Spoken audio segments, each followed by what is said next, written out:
क्या आप जानते हैं, भारत में एक ऐसा भगवान है जिसकी मूर्ति जानबूझकर अधूरी छोड़ी गई और कहा जाता है अगर उस मूर्ति का रहस्य खुल गया तो पूरी दुनिया काम सकती है।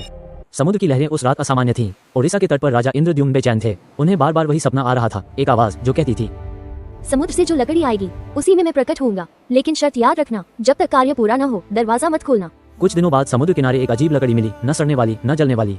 राजा समझ गए ये साधारण नहीं है। एक रहस्यमयी बढ़ई आया, उसकी आंखें तेज थीं, आवाज गूंजती थी। उसने कहा, 21 दिन तक कोई भीतर नहीं झांकेगा, नहीं तो मैं चला जाऊंगा और भगवान अधूरे रह जाएंगे। दरवाजा बंद हुआ, अंदर से ठक ठक की आवाजें आती रहीं। दिन बीते, रातें बीती, लेकिन 14वें दिन सब शांत, कोई आवाज नहीं। राजा का मन कांप उठा। रानी बोली, अगर अंदर कुछ हो गया तो?